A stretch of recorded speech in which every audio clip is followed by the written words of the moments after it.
그 이제 한국은 해방 이후에 미국처럼 잘 살기 위해 이제 한국인들이 정말 애쓰며 살아가지고 지금의 선진국이 됐는데요.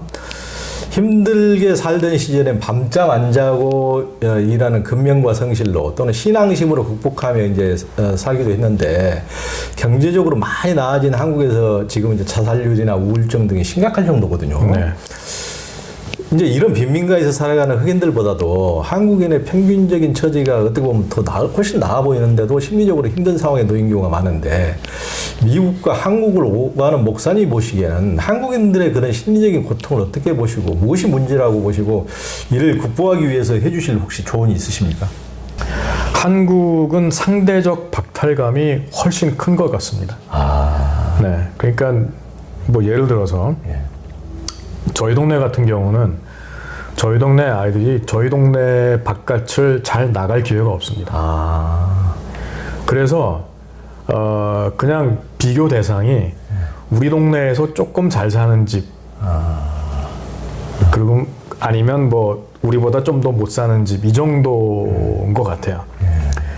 그리고 뭐 사실은 뭐 이제 미국이 어떻다는 말 하는 것 자체가 굉장히 무식한 얘기인데, 왜냐하면 그게 미국이 뭐 도시냐 교회냐 아니면 진짜 아주 먼 시골이냐 뭐 이런 차이가 있는데, 근데 어쨌든 그 미국은 한국에 비해서 인구 밀도가 낮고 그러다 보니까 사실은 그리고 사는 곳도 사실은 이제 그 경제적인 그거에 따라서 이제 완전히 분리가 되죠. 그래서 진짜 잘 사는 사람들이 사는 동네는 그 공중 교통으로 갈 수가 없습니다. 그러니까 가난한 사람들이 잘 사는 사람들이 어떻게 사는지를 볼 수가 없어요. 그런 면에서 어떻게 보면 미국은 상대적 박탈감이 낮은 것 같습니다. 근데 한국은 워낙 가깝게 붙어 있기 때문에 이게 그 나보다 잘 사는 사람들을 볼 수 있는 기회가 더 많고, 그리고 한국이 미국에 비해서 훨씬 더 남과 비교를 좀 자주 많이 하는 것 같습니다. 그래서 어떻게 보면 충분히 만족하고 살 수 있는데 그러지 않고 남과 비교해서 더 불행하게 살지 않는가, 뭐 그런 생각을 해봅니다. 물론 굉장히 그 피상적인 얘기가 될 수도 있지만 어쨌든 한 가지는 그 상대적 박탈감이 너무 크다. 그리고 남과 비교하고, 그러니까 그리고 또 하나는 이제 그 혹시 그 H마트에서 울다라는 책이 한국에도 나왔죠. Crying in Hmart라고 미셸 자우너라는 그 엄마는 한국 분이고 아빠는 백인 여성인데 그 책이 베스트셀러가 됐고, 그리고 이제 그 Japanese Breakfast라는 밴드를 해서 꽤 유명세를 탄 사람이 있는데, 제가 이 얘기를 왜 했냐면 이 여자분이 브린모라는 여자 대학을 졸업했습니다. 이제 소위 말해서 뭐 미국에서 세븐 시스터즈라고 부르는 7대 사립 여자 대학 중에 하나거든요. 근데 브린모를 졸업하고 나서 식당에서 웨이트리스로 일하면서 진짜 뭐 지붕에 천장에 쥐가 들끓는 집에 방 하나 새들어 살았어요, 한동안. 근데 그 책에 보면 스스로 불행하다고 느끼지 않았거든요. 그냥 자기는 좋아하는 거 하느라고 밴드 하느라고 웨이트리싱 하는 거고, 그냥 뭐 남한테 폐 안 끼치고 뭐 가난한 동네지만 그냥 살면 되는 거예요. 그러니까 이제 결국은 미국에 사는 친구들은 일반적으로 남이 어떻게 생각하는지에 대해서 별로 신경을 안 써요. 그러니까 내가 돈이 없어서 그 구제 가게 가서 1불짜리 옷을 사서 입더라도 뭐 내 스타일로 입으면 되는 거고, 내가 뭐 쥐가 나오는 집에 살아도 그냥 내 집에 살면 되는, 그러니까 내가 행복하면 되는 건데, 한국은 내가 행복한 거를 찾는 것보다는 남들이 봐서 인정해주고 남들이 봐서 너 괜찮니 해주기를 바라기 때문에 상대적으로 더 불행하다고 느끼는 것 같다는 생각을 좀 해봅니다. 예, 목사님 말씀이 맞아요. 한국인들은 어떻게 보면 좋게 보면 이제 평등 의식이 엄청나고 네. 이런 쪽은 이제 포기해버리는 사람들 아예 포기해버리는데 한국은 무슨 항상 이제 대통령도 들었다 놨다 하고 대통령도 광화문에 나가면 바꿀 수 있다고 생각하고 무슨 재벌들도 뭐 누구나 어떤 사람에 대해서도 그냥 한국인들은 뭐 설사 왕이나 누구라도 뭐 이렇게 좀 아예 그냥 무조건 고개 숙이는 게 아니고 고개 뻣뻣이 들고 그리고 한국인들 보면은 중국이나 미국이나 이렇게 강한 나라면 미국 놈, 중국 놈, 소련 놈, 일본 놈 그런데 약한 나라 보면은 태국 사람, 뭐 베트남 사람 이런다고 하잖아요. 약한 나라 사람을 하는데 자기보다 너무 강하면 놈자를 붙이고 이렇게 한국인들이 약간 좀 그런 기질이 좀 어떻게 보면 깡다고 할까? 그런 좋게 보면 그런 것도 있고 네. 또 나쁘게 보면 이제 너무 비교 심리로 인해 가지고 자족하지를 못하고. 네. 하여튼 이제 그런 게 있어서 심리적으로 훨씬 더 또 문제가 또 많아지는 그런 게 있는 것 같습니다. 미국 사회도 빈부 갈등이나 이제 보수와 진보, 공화당과 민주당의 갈등, 또 인종 갈등, 내부적인 문제도 많고 기후위기와 같은 지구의 미래를 책임질 만한 도덕적 지도력을 미국에서 참 좀 그런 걸 가지면 좋으련만 그걸 찾아보기도 어려운데요. 미국에서 보시는 미국 사회는 어떻습니까? 지금 전 세계가 좀 그런 추세로 가는 것 같은데 점점 양극화가 심해지고 있고 그리고 어떻게 보면 이제 점점 사람들이 이제 평행 세계를 살아가는 것 같다는 생각이 듭니다. 그러니까 예를 들어서 트럼프를 지지한 보수층은 팍스 뉴스 아니면 안 보고 예. 또 거꾸로 이 진보 쪽은 CNN이나 뭐 MSNBC 혹은 뉴욕 타임즈, 워싱턴 포스트 같은 신문만 보고 그래서 거의 만나는 지점이 없어진 듯한 한국도 사실은 그렇고요. 예. 그런데 지금 사실은 이제 정치인들이 어쩌면 그런 간극을 좁히려고 노력을 해야 될 텐데 정치인들이 오히려 더 그 추세를 점점 더 강화시키는 것 같고 그게 좀 안타깝습니다. 그렇죠. 하여튼 그러니까 미국이라는 나라가 우리 한국에서는 참 어떻게 보면은 굉장히 그 모델이었고 멘토의 나라인데 그렇죠. 예, 미국이 조금 그런 구심점 역할을 좀 해주면 좋으련만 참 요즘 보면은 좀 본받을 게 별로 없는 것 같아요. 참.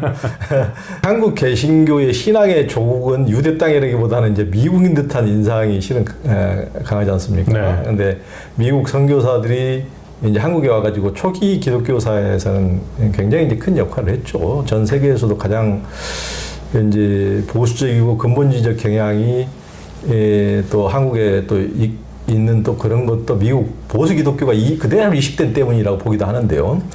초기 한국 기독교는 사회적 약자들을 병원과 고아원을 세워서 돌보고 학교를 세워서 공부시키고 그런 가장 중요한 역할들을 해줬는데 이제 80년대 이후에는 교회가 누가 더 교회 크게 짓냐 이런 경쟁을 이제 하면서 한국 사회 약자를 돌보기보다는 권력자나 부자의 편에 서서 또 이제 예수 믿으면 천국 가고 안 믿으면 지옥 간다 이런 이제 베타주의의 선봉이 되고 이제 승공 멸공 같은 극우의 선봉이 되고 주로 이제 동성애 반대 같은 이제 성서적 본질하고 그런 이제 본질인 사명과 용서의 그런 쪽보다는 조금 이제 전혀 다른 쪽에 좀 매몰된 듯한 그런 인상이 좀 강하거든요. 네. 그게 이제 그런 약자 보호하고는 좀 거리가 먼 그걸 또 이슈화를 너무 많이 하고 이제 근데 이제 그런 한국 보수 기독교인들이 롤 모델로 삼는 게 미국 기독교거든요. 미국 기독교, 한국 기독교를 이제 이 목사님께서 모두 경험하신 입장에서 그런 모습을 어떻게 보시는지요? 사실 미국 기독교라고 말하는 것 자체도 사실은 이제 좀 이제 그 일반화의 오류가 있는데 그렇죠. 다양한 면이 있겠죠. 다양한 면이 있죠. 미국의 예를 들어서 소위 메인라인 디나미네이션이라고 하는 그러니까 장로교, 감리교, 성공회 뭐 이런 교단들은 사실은 진보적이고 근데 이제 그 침례교라든지 혹은 뭐 이 그 카리스메틱한 교회들은 굉장히 보수적이죠. 그러니까 이제 그거는 좀 우리가 구분을 할 필요가 있고 일단 그 한국의 교회 보수화는 그러니까 이제 그 80년대를 지나면서 사실은 이제 대형 교회라는 게 생기기 시작을 했고 이제 그렇게 되면서 사실은 이제 그 기독교가 기득권 세력이 됐죠. 그러니까 사실 이제 미국도 사실 마찬가지고 미국도 지금 공화당 같은 경우 거의 뭐 백인 그 복음주의자들의 80% 이상이 공화당을 지지하니까 기득권이 됐고 한국도 마찬가지죠. 근데 이제 사실은 기득권이 되는 게 타락과 변질의 이제 시발점인데 한국 교회들이 70년대까지만 해도 사회적 약자들을 그래도 돌보는 노력을 많이 했는데 그렇죠. 이제 80년대 이후 기득권이 되면서 사실은 기득권이 된다는 것 자체가 지킬 게 많다는 얘기고 지킬 게 많다 보면 결국은 계속 가진 거를 유지하고 더 확장하기를 원하다 보니까 결국 그게 숫자를 눌린다거나 혹은 뭐 갖고 있는 자산을 늘린다거나 이렇게 되다 보면서 보수화되는 거고 그 다음에 또 하나는 이제 그러다 보니까 이게 하부 문화가 되는 서브컬처가 되는 거죠.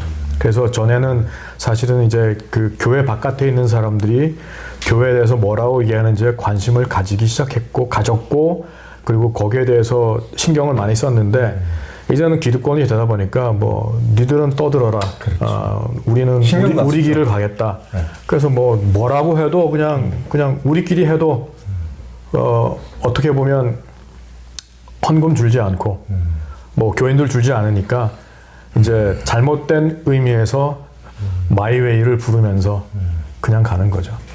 네.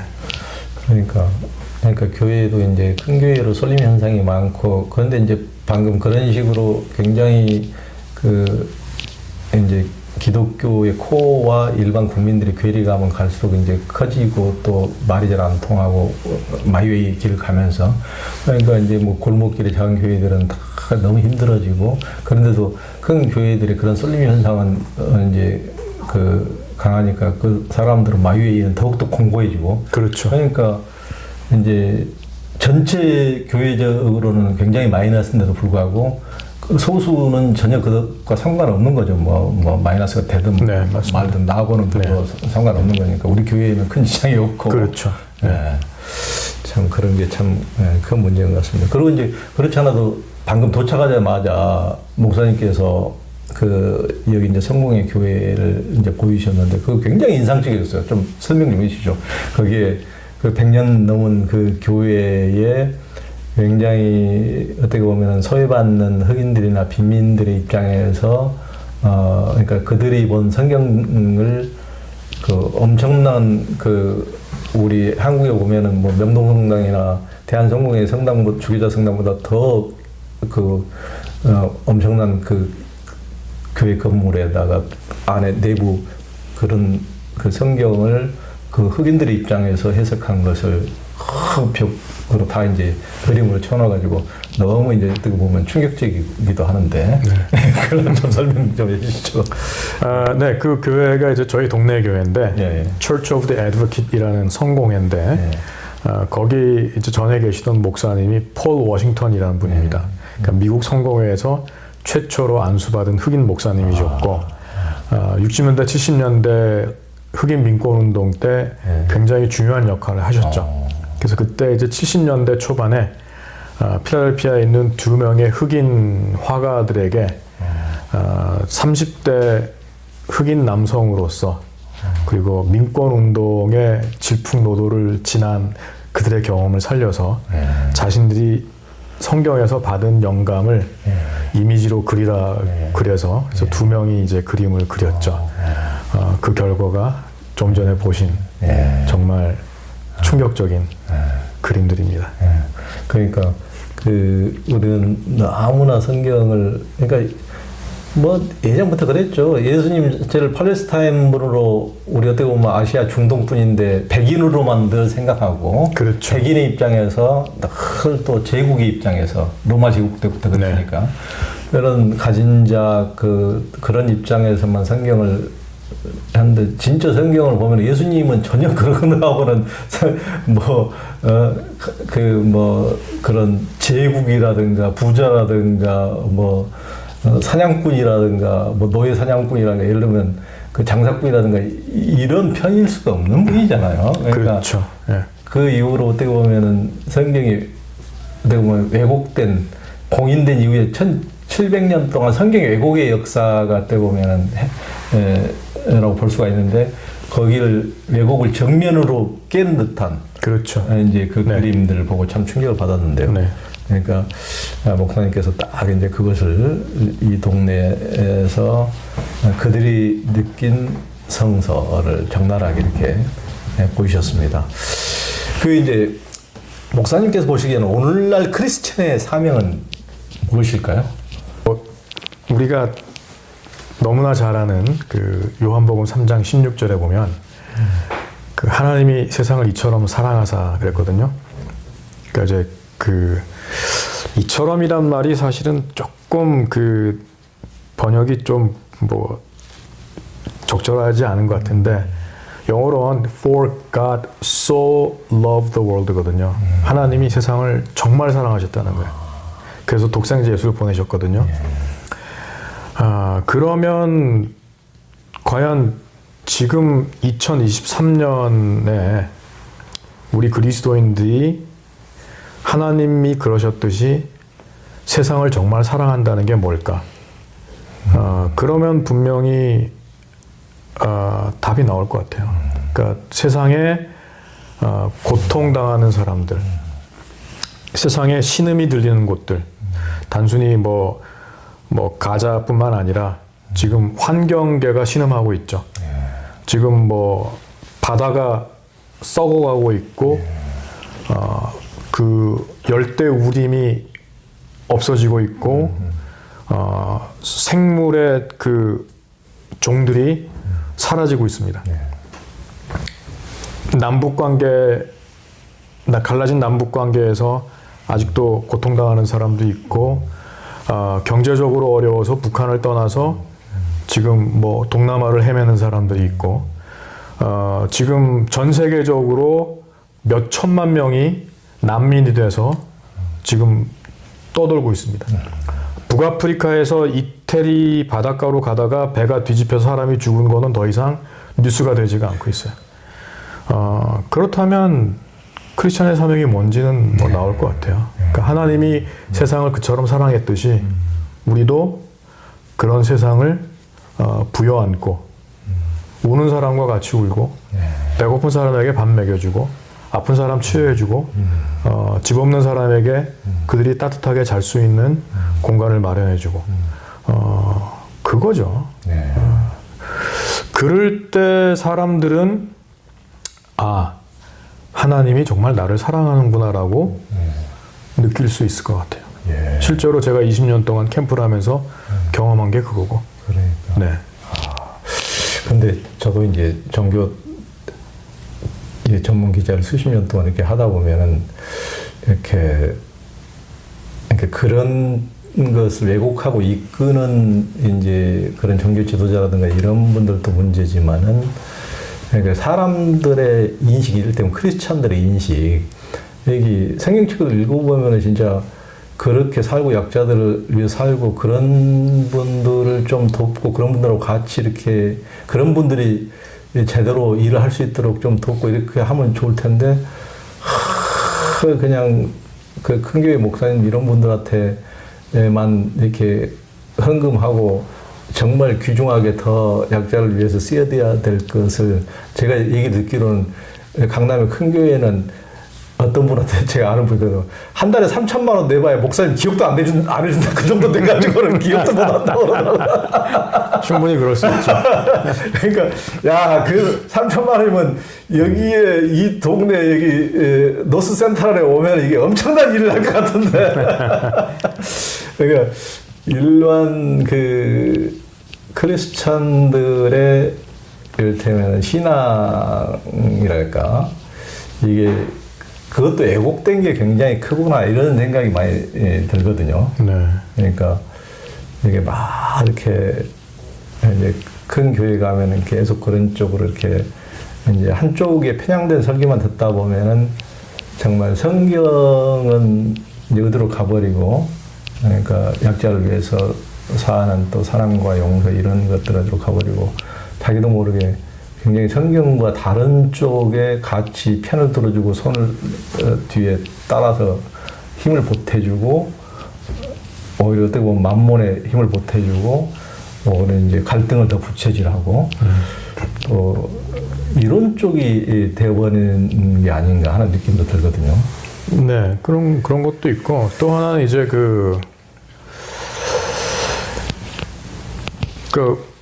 어떻게 보면 이제 종교개혁 이후에 우리 그 개신교가 그러니까 신학의 중요성을, 그러니까 바른 신학의 중요성을 너무 강조했고요.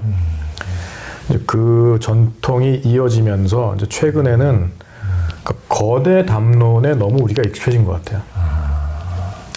그러니까 물론 뭐 거대 담론이 필요할 때가 있겠죠.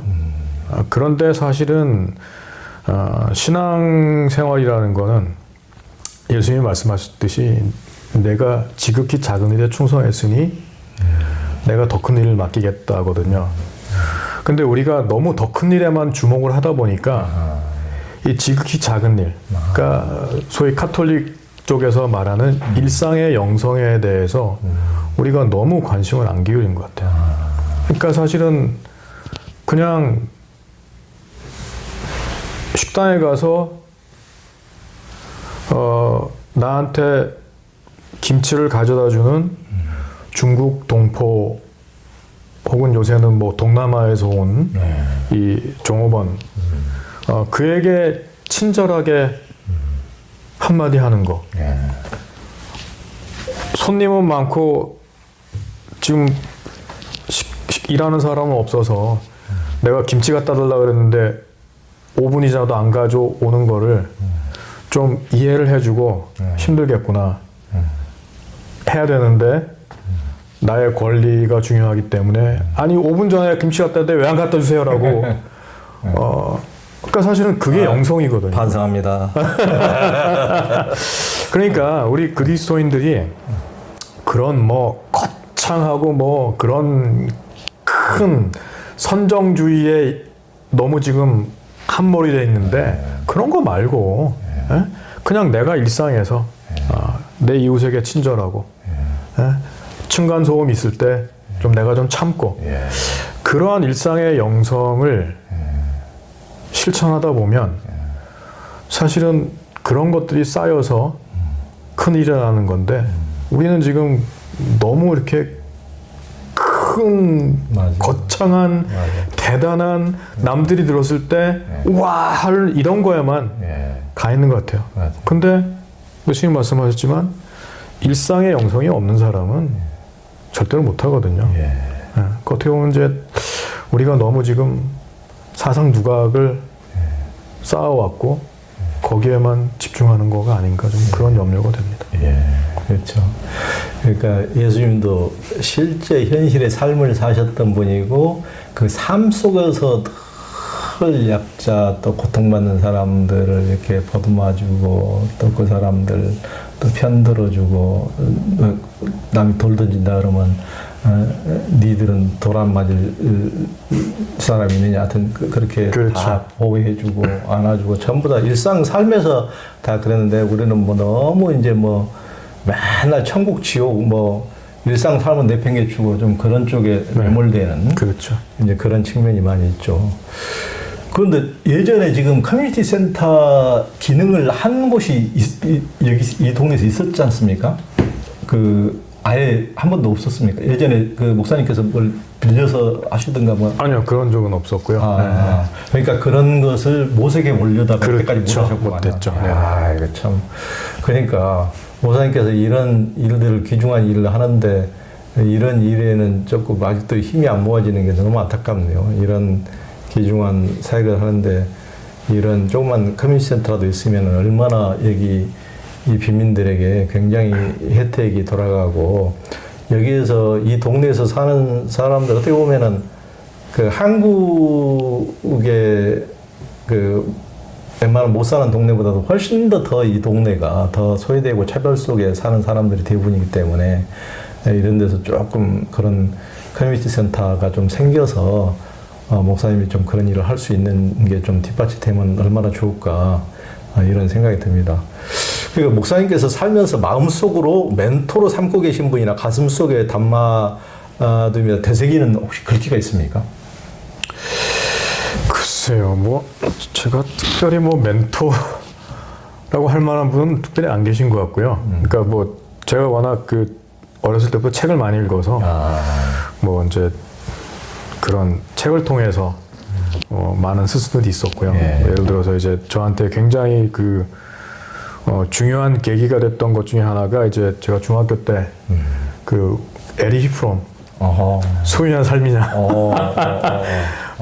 저는 그 책이 굉장히 저한테 큰 영향을 미쳤고요. 어떻게 보면 이제 미학을 선택한 이유 중에 하나도 그건 것 같고. 또 그다음에 이제 뭐 제 아버님도 목사님이신데 그렇죠. 어떻게 보면 이제 아버님이 저에게 멘토처럼 제가 항상 모델로 삼는 분이시죠. 네. 아버님이 지금도 계십니까? 네네네, 아직 생존해 계십니다. 은퇴하신 지는 지금 뭐 한 거의 20년 되셨고. 네네. 어디 쪽에서 목회하셨어요? 영등포구 신길동에서 신길동에서 거의 40년 목회하시고 은퇴를 하셨습니다. 그러니까 그 아버님의 또 영향도 받으시고 또 그러시면서 또 에리 프롬의 뭐 소유와 삶이냐, 왜 그게 그렇게까지 이렇게 딱 뭐가 박혔습니까? 야, 중학교 때 그게 박혔으면 굉장히 성숙하셨네요. 그 나이 때 읽으면 이해도 안 됐을 것 같은데, 보통 아이들 같으면은. 그러니까 그 책에서 뭐 이제 에리 프롬이 한 얘기는 뭐 그냥 간단히 말하면 결국 사람은 소유를 통해서 자기의 가치를 구현하는 사람이 아니고, 이제 그게 어떻게 보면 에리 프롬이 봤던 20세기 자본주의에 대한 통렬한 비판이었겠죠. 그리고 사람은 존재를 통해서 어떤 존재로 살아가느냐, 그게 진짜 우리가 그 인간다움을 구현하는 길이라고 이제 얘기를 했는데, 뭐 어쨌든 무슨 이유인지 모르겠는데 그때 그 책이 저한테 굉장히 큰 영향을 미쳤습니다. 어떻게 보면 이제 사실은 이제 그게 성경의 가르침과도 아주 일맥상통한다고 할 수 있죠. 그러니까 이태용 목사님이 지금 교회 하나도 소유하지 못하고 지금 이렇게 있는데, 제가 보기에는 제일 그 한국의 어떤 목사님보다 뭐 한국에도 굉장히 그렇게 소중한 삶을 시골이나 또 빈민 동네에서 사시는 목사님도 너무 많긴 하죠. 그렇죠. 그러니까 맞습니다. 너무 한국인들은 막 대형 교회 큰 목소리 크신 분들만 보기 때문에 그러지. 굉장히 그렇게 힘들지만은 정말 진짜 정말 예수 그리스도의 삶을 밑바닥에서 실천하고 계신 분들이 참 많은데, 이제 우리 이대호 목사님도 정말 미국까지 와가지고 미국에서 보통 보면은 우리가 막 큰 나라 동경하면서 막 거기서 좀 남이 장가니까 따라가는 멋있게 미국 사람처럼 살아보자 이런 동경을 한국인이면 다 옛날에는 품고 살았는데, 그런 삶과는 어떻게 보면 또 정반대, 미국에서도 가장 소외된 이 동네에서 이렇게 그들을 보듬고 이렇게 살아가시는 삶이 가장 누가 보다 가장 멋진 삶으로 보입니다. 제가 뭐 이제 새기는 글귀가 몇 개가 있는데 그 중에 하나가 이제 그 테레사 수녀님이 한 이제 말인데 이런 얘기를 했어요. 그러니까 위대한 일을 하려고 하지 말고 작은 일을 위대한 사랑으로 실천하세요. 저는 그 말이 정말 그 예수님의 가르침을 너무나 잘 담아냈다고 생각을 합니다. 정말 중요한 말이네요. 그러니까 너무 거대 담론을 이렇게 얘기하고 그러면은 그 실제 가까이서 보면은 정말 그 삶은 발바닥을 땅에 딛지 않고 허공에 날아가면서 사는 삶의 모습이 많거든요, 실은. 그렇죠. 네. 정말 발바닥을 땅에 딛고 현실에서 정말 옆에서 자기 주위에 가장 고통받는 사람, 이런 사람 하나도 보살피지 못하면서 막 뭐 엄청나게 자기가 지구를 구한 독수리 우영재 같은 소리를 하면은 그거를 사실은 초대 기독교에서 굉장히 중요한 가치가 환대거든요. 네. 그 사실은 예수님이 그걸 실천하셨고, 네. 그 뭐 영어로 radical hospitality, 그냥 환대가 아니라 뭐 아주 파격적인 환대죠. 예. 그래서 뭐 이방인도 맞아주셨고, 소위